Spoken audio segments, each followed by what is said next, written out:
a couple of these guys going past on bikes definitely look like boaters to me.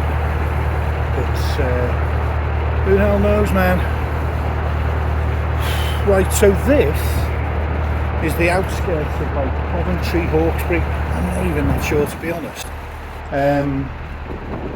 It's kind of middle of nowhere. There's the edge of the conurbation is just what's there. I walked in last night. Hawkesbury Junction is about 2/3 of a mile, maybe a mile behind me. So it's a small. I had a look on Google. I always have a look on Google Maps just to see, you know, what's the nature of the area around, where the hell I'm at, you know, because you never really know.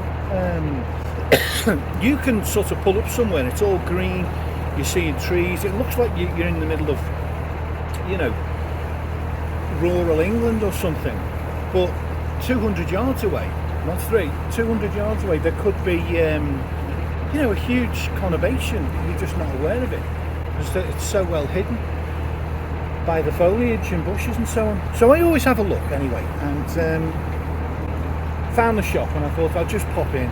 I've got no shopping of any sort. Didn't fancy the options. You always have backup options. You always have backup food options on a boat. So you'll always have like half a dozen tins of like soup or chili, you know, things that are sort of edible with a bit of extra. I throw stuff anyway. My sort of, what I do, the way I butcher these tin foods by adding unusual spices and things and herbs in them, it's just, you don't even want to know the things I do. I mean, it's not, I'm just talking about putting herbs in, by the way, but for the record here, you know, I'm not a monster. So anyway, so it's a lovely place, really quiet though. I've got a bit of a hike to do today. Yesterday I just moved like half a mile through the loch, you know, in readiness for the big sort of move, sorted out the water, got the services ready. It was just sort of a late afternoon hop to prepare for the sort of bigger move today. And the bigger move today is something like, I think, maybe 8 miles. It's about 6 as the crow flies, but there are big loops. So I'm reckoning, pardon me, that it's about 8 miles. And so I'm thinking, if it's empty, I'll do it at 3 miles an hour and I'll be there in 3 hours less. If it's full of moored boats, I'll do 2 miles an hour average, and it'll take me nearer to 4 hours. So I've no idea what the moored boat situation's gonna be, because I think it's a rural stretch largely. I'm way too far over, by the way. As usual, way too far over to the left here. I'm going to take off the revs, so we just drift along right in the middle of the canal. I'll need about 5 seconds to get this coffee. Don't even know what it is. I'll put the brand, because I've got to do a coffee review now. It's kind of, I feel like it's obligatory. People are noticing when I don't do it. So anyway, let's go.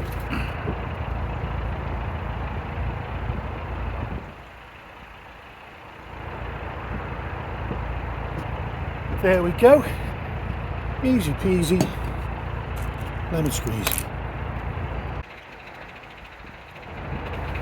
So I'm just going to tick over my way towards it, which is the boating equivalent of tiptoe, and then I'll swing out. Right, he's through now, so I'll give myself a couple of more revs.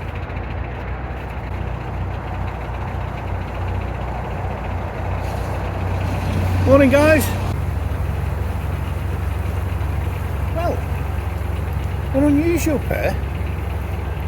2 ladies, I think. And I'm not being derogatory when I say that, but one of them was of indeterminate gender from a visual inspection. But the other one was kind of bopping around, dancing. That was the unusual thing. But they smiled anyway, so fair play, you know. I'm not complaining. Anyway, time to get some revs on, guys. I wonder, I suspect, right, what happened there was they waited for me, thinking I was nearer. They had the same issue I did, I think. I've had that happen before, because lady boaters, I think, are more considerate. Like lady drivers, really, I think. Some of them anyway. It's not none of these things are universal. But I had this thing, and I think I've had it happen twice now, where a lady boater's been approaching, and I've thought she's going to make the narrow point first, so I'll just hover. I'll let her do it. Let her go through. And she's waited for me. The lady boater's waited for me, thinking that I was like a typical male boater who's just going to plough through. That's not being fair, is it? Typical male boaters don't plough through, but in summer there is a little bit of a tendency. But anyway, there's a construction on the right here. I'm not quite sure what this is. Seems to be like a little channel or an arm. Oh, Coventry Cruising Club, it's an arm. Oh, it's a basin. It's a smallish. Is there more? Sorry, I'm looking behind me heading for the bank. Yeah, it's a smallish basin, it's not a huge basin. But Coventry Cruising Club. I'm saying that in a hurry. I've slowed things down a little bit, so let's get the revs back on. Let's get this party started. 8 miles to go. And I'm not making huge progress. And on this side, by the way, you can see now it is opening out and becoming more rural.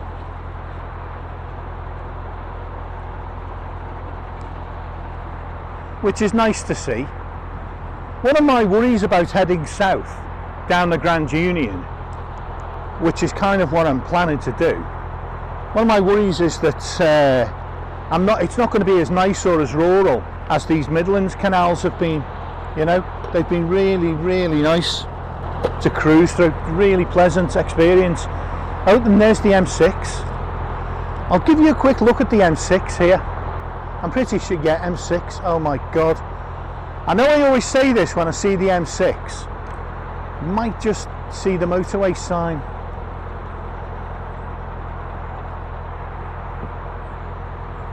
M6 out. What junction number is this? Junction 2. And I always say this, and I sort of, it's becoming a cliche to be honest, and I do apologise for that. But I can never see the M6 or get this close to it without being reminded of all the hours and hours, the hundreds of hours, if not more, that I spent going up and down that motorway, and more latterly the M1, because I was living up in Newcastle.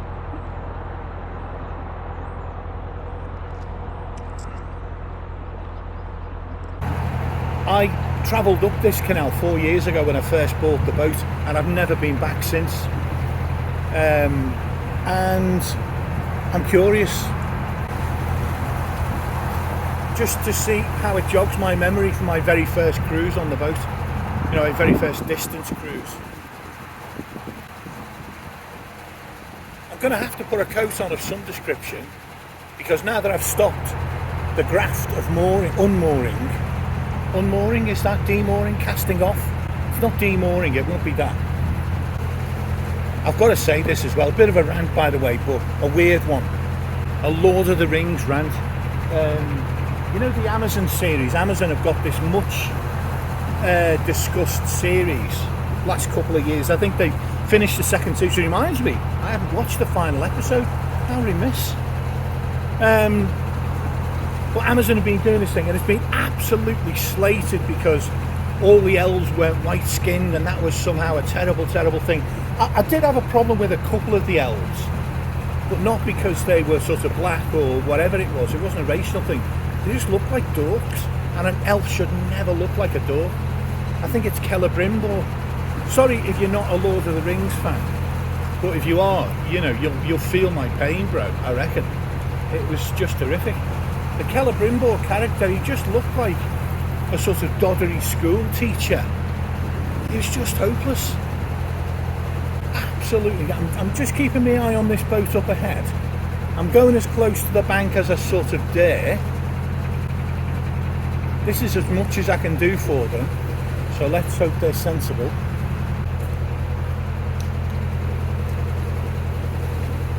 want to get some more rows on as well. Yeah, he was good. He was good. That's a thing with winter boaters though. I'm noticing people's behaviour is just a bit more measured in the last few weeks.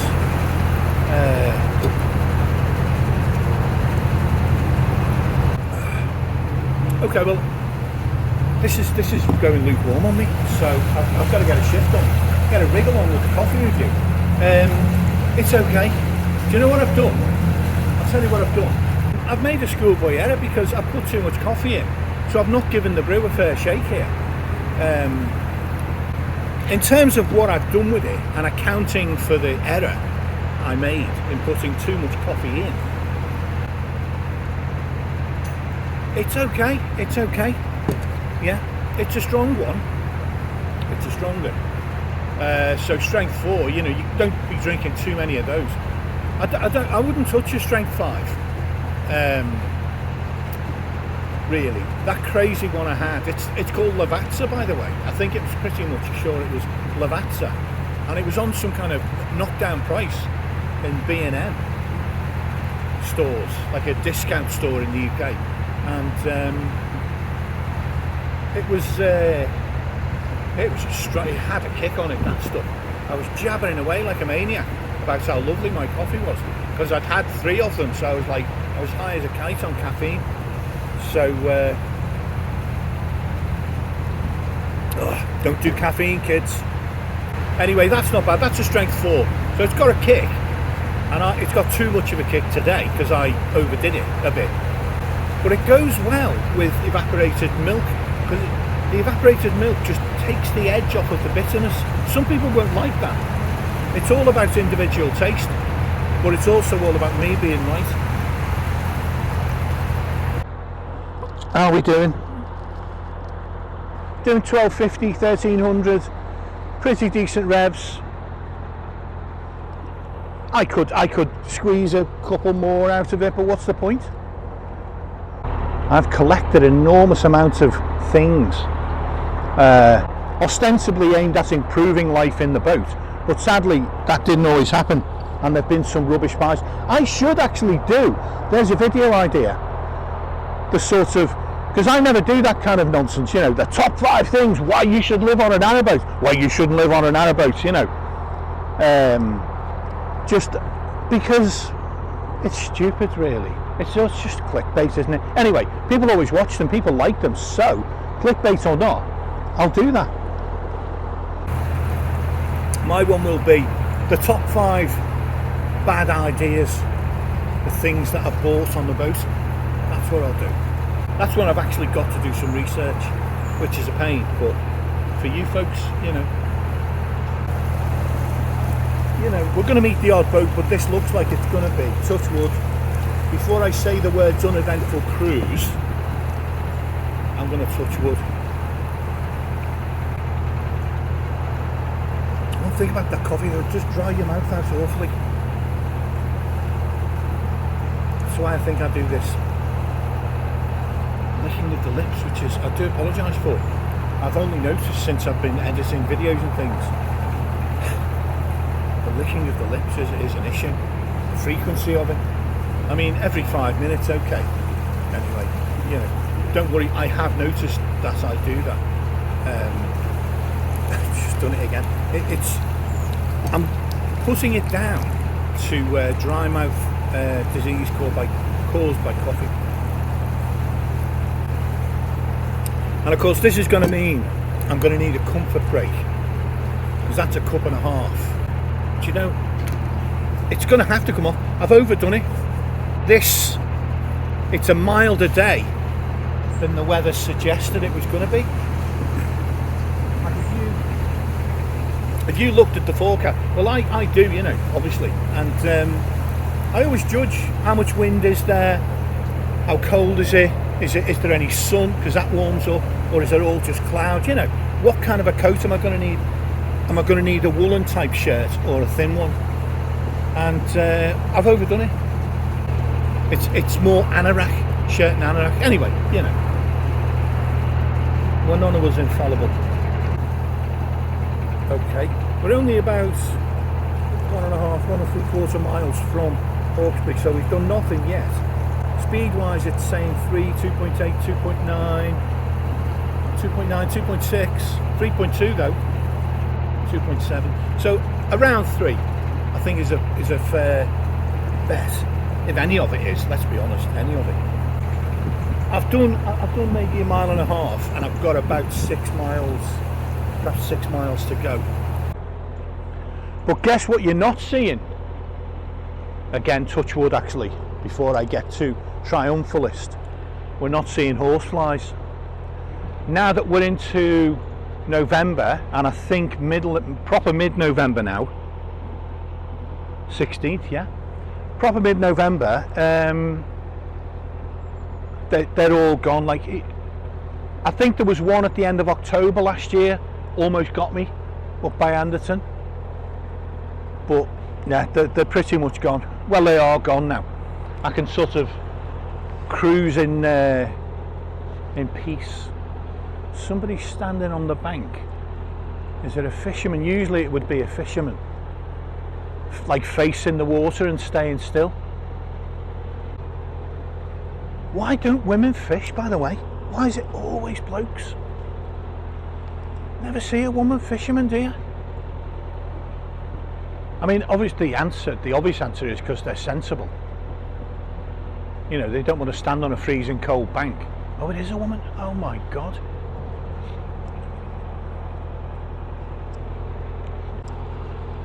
Morning.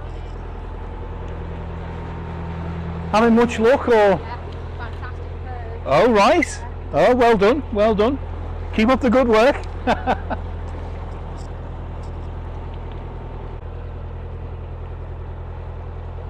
So more open terrain on this side. Huge barn thing there behind me. So that's a major farming concern back there. Probably a little village or something as well. And on the other side, it's opened up now. So we're well away now from the outskirts of Coventry and all of that. And we're out in the countryside properly. The way it works is, obviously this is completely off grid. I don't like those sorts of buzzwords, but it's sort of off grid. All the electricity I use, I generate, whether from solar panels or from the engine. Some people have a generator that they use. I think there's a guy standing next to the boat, so I will be a bit more circumspect and considerate in case I get shouted at. But no, I'll slow down anyway. It's winter now, so people are taking it a bit easier. But I'm still a ways away from him, yes. Yeah, so I have to generate all the electricity, and so you become aware of how much everything uses. So I know how much electricity the fridge uses per day because it comes on and off. So on average per day I know how much that uses and how much even the internet router, the laptop is very power hungry. So I know how much electricity all these things use, and I've got to generate it, replace it, and put it back into the batteries. And when you're cruising along, obviously that happens. The place I'm looking to stop, by the way, let's, you know, I'll just finish off having a little go with this brew.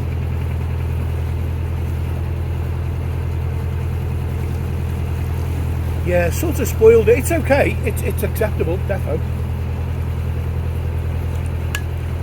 It's turning me into a dry mouth frog again, though. Right. Two boats out here on their own, and you are on your own here. There's no villages handy. I can't see anything actually. Looking around, I can't see any evidence of settlements, villages, anything. You can see how rural it is. I need more revs. We're out in the open a bit, so we're catching the wind. Let's go back up to 1300.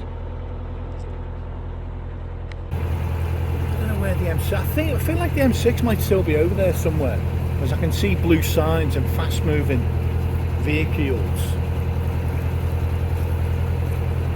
I've said this before, it's funny, you know, when I was driving along, either, you know, driving on the road or travelling by train, and you pass over canals occasionally and you see these canal boats bimbling along at the impossibly slow speed, and you do sort of look and think, wow, you know, what a great lifestyle that looks, just bimbling along, usually because, you know, you're under a bit of pressure to deliver something, a piece of work, or a, you know, when you're in that kind of stressed out frame of mind,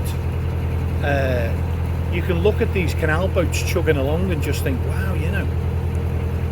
And I'm not going to deny it, it is a very laid back lifestyle, and that's the impression. The impression is correct. You know, I'm certainly not here to deny it. And I remember that lovely laundrette lady from my Debbie Does Barging video, Nikki. She was smitten by the whole thing. Even just driving along for a half-hour cruise or whatever it was we did, she was like, wow, it's just so, she was saying it's so peaceful, it's so laid back, you know. She was absolutely smitten. I hope her plan is to get herself a boat, so fingers crossed. She was a lovely woman, to be honest, just non-stop laughing, joke, messing about, you know. Amazing sense of humour, her and her friend, who I've forgotten her name, but for the video her name was Debbie.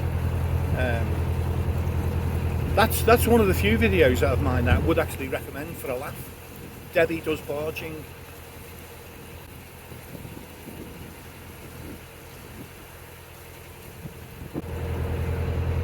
People say this, right, as like a top 10 reasons, top 5 reasons why you need to live on a narrowboat, you know, those sorts of things.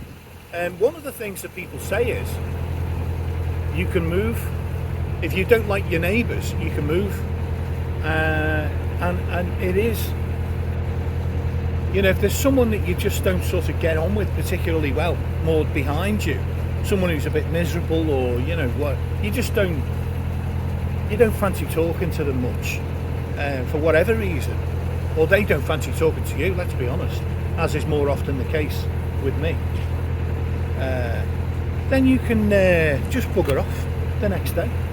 So in this field here, I've got to show you this, in this field on my left, some horses are getting fed, so they formed like a little posse close to the guy in the truck, and he's now tipping up. It's a Land Rover tipper truck. He's now tipping their food out. I think it's their food, it must be. They're all standing there very expectantly, so I imagine it's their food. I think we're going under the M6 actually, which is a rather more interest than any gibberish I was going to come out with.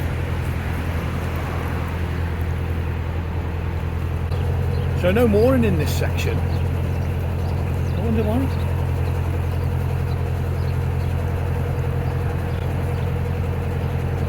No, we're approaching the village of Ansty. Maybe this is outskirts, I don't know. This is what it looks like.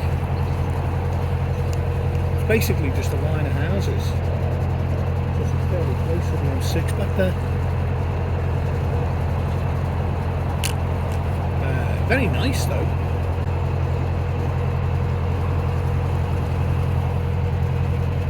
I'm sure it's very nice.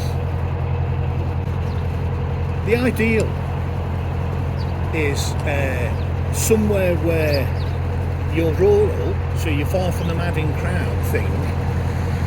You've got peace, you've got calm, you know, that kind of thing. You're not living in a grey landscape, a grey concrete landscape, which I've done all my life, you know, in different towns, so you haven't got that, and that's nice, but you can get to one of those places quickly. So you've either got a train station nearby, or a good fast bus service, or something like that that can take you from your lovely rural residence into something where there are actually things. There's so you can go shopping easily. And it often, well, it doesn't often, it occurs to me sometimes when I have those thoughts about where it would be nice to settle down, and you see a place like this and you think, yeah, it does occur to me, like, for a while you'd be fine. You'd have to have a car to make it work. Although they do grocery deliveries now, don't they? Loads of boaters use it. Still haven't tried it. I've tried Uber.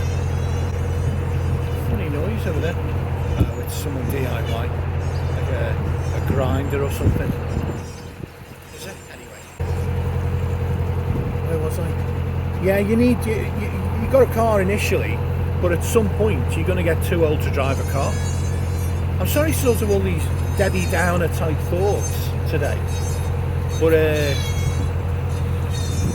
you know, I suppose it's partly because, you know, I'm approaching that kind of phase of life. You know, that's kind of, it's not that far away. I've seen people on boats age like 70. I've seen one guy who said he was 77. Exceptionally fit example of a 77-year-old. I mean, he can't be like drinking or doing drugs or any of that silly stuff. He was as fit as a flea. I think, how old can you carry on boating is the question that's sort of wending its way laboriously towards this discussion.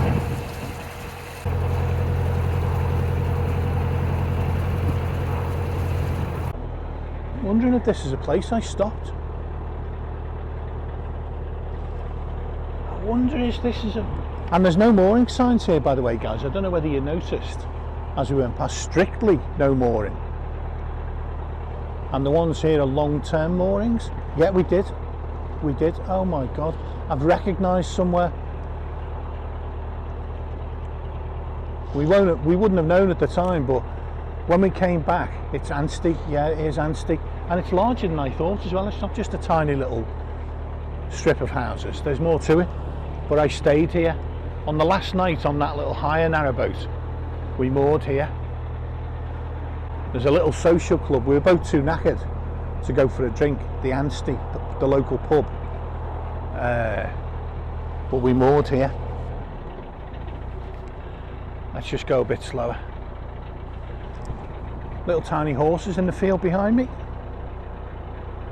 It's obligatory to show you tiny horses if there are any.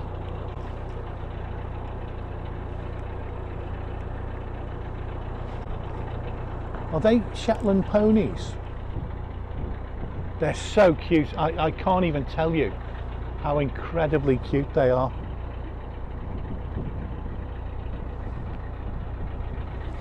I don't have the words. Beautiful things. But anyway, yeah, this little village, Ansty, on our final night aboard the tiny narrowboat we hired, we stopped here. It was dark. We couldn't really see where we were at, and we stopped. And the next morning headed back to Rose. I think it was Rose narrowboat we hired from. Lovely little boat, just probably too small. How little I knew back then about the boating lifestyle.